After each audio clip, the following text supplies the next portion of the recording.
Assalamualaikum warahmatullahi wabarakatuh. Apa kabar korang semua, sehat? Terima kasih kerana klik video kecil atau jangan lupa like, comment, subscribe. Tang. Siapa yang tengok cerita doa yang terlindung? Weh, saya dulu tengok cerita ni saya menyampau weh. Episod 1 saya tengok, siapa ni? Pelakon siapa ni? Betul-betul saya rasa macam diorang ni dah tak dah suka. Macam tu. So saya tak layan pun cerita ni. Sebab apa? Saya tengok pelakon trend tak teringin aku nak tengok cerita. Walaupun dalam cerita tu ada pasal Sanda dan beberapa artis lagi, tapi saya stres tengok ni. Okay. So saya dah sampai ke episod 12 hari tu, saya tak tengok pun. Sampailah ke satu episod di mana sebab perempuan yang si Anissa tu saya tak minat. Saya tak minat dia. Dia anak jombling, saya tak minat. Walaupun dia cantik, saya tak minat. Saya tak minat tengok dia berlakon. Kita tahu. Okay. Dan bila saya tengok pelakon lelaki macam ni, sudah saya tengok. Tapi bila saya tengok IG, lepas tu saya nampak lah klik video ni yang di mana Anissa ni akhirnya tahu siapa yang dah melakukan perbuatan tak senonoh dengan dia sebab masa dia tengah mamai-mamai, dia macam sempat tertengok kalau lelaki tu ada tanda lahir di sini. Dan bila si Ustaz Irfan ni pergi umrah, kan dia pakai baju kain ini. So nampak, baru dia tahu kalau itu yang telah melakukan perbuatan tak senonoh dengan dia, dan baru saya tersedar. Woi, rupanya cerita ni cerita Ustaz yang penunggang agama.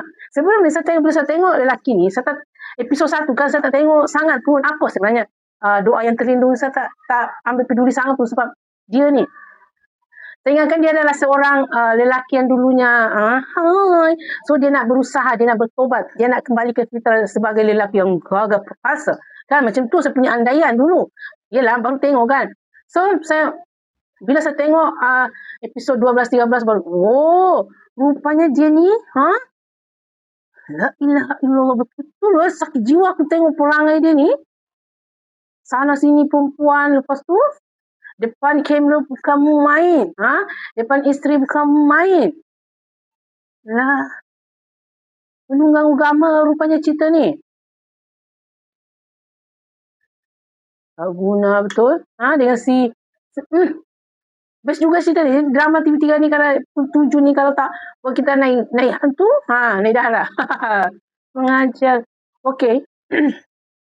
Dan ngam-ngam pula sekarang ni tengah kecoh-kecoh pasal dai yang ini, yang sama. So memang wujud ya. So jangan cakap ini itu, jangan. Benda tu wujud. Walaupun awal-awal cerita ni saya stres dengan pelakon lelaki ni. Bukan saya seorang saja tahu. Ramai yang saya tengok di IGN tu komplain, kata pelakon lelaki tu pasangan Sanda dalam cerita ni sekian. Sampai ke Sanda sendiri yang membuat macam buat statement kata kita bagi peluang dengan dia. Sebab serupanya memang dia ini pertama kali Ustaz Irfan tu berlakon di layar TV. Saya bukan cerita pasal muka dia, tapi saya rambut dia tu stres. Betul aku tengok rambut dia weh. Sebab kalau dia pakai kopiah ke songkok ke, dia okey.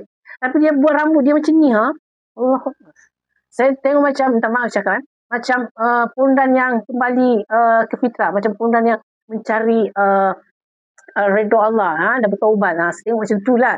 Saya tengok rambut. Kalau tinggi sini sikit okey lah. Ini dari sini. Dari sini weh, dari sini stop. Bela ilah ilah. Stress. Okey, kalau di letak sini ke, okey masuk. Ini dari sini weh. Di sini stop macam ni lah. Ini kenapa tak dari sini dia pergi ke teli? Stress. Itu yang buat aku stres weh. Serius. Tapi cerita ni best. Bila saya follow, cerita ni best weh. Tu kegeram dengan ustaz yang bertopengkan syaitan ni. Serius cakap. Geram je. Pergi ke hotel lah. Stres. Kasihan pula si Anissa ni. Bila dia keluar membuka, dia keluar untuk menuntut keadilan, dia pula yang disisikan. Dia buang kerja, tak ada orang nak ambil dia bekerja, macam-macam. Sampai dia rasa macam nak mengakhiri hidupnya. Nasib baiklah ada lelaki, nasib baiklah ada yang tolong dia. Dengan ayah sendiri yang lahanat bekerjasama dengan si ustaz ni, tak guna. Ditekan si Anissa supaya dia cabut, dia tarik balik tuntutan dia ataupun laporan dia. Dengan syarat, dengan cara diambil Haikal, kalau dia nak tarik tuntutan tu, tarik laporan tu, baru dia ni. Sebab si Ustaz Irfan tak guna ni hasut ayah si Anissa untuk ambil hak penjagaan anak daripada Anissa. Stres aku. Tak guna punya Ustaz. Cerita ni saya tak cakap Ustaz-Ustaz di luar tu, dalam cerita ni Ustaz Irfan tu yang menunggang agama. Ni wali kedua ni.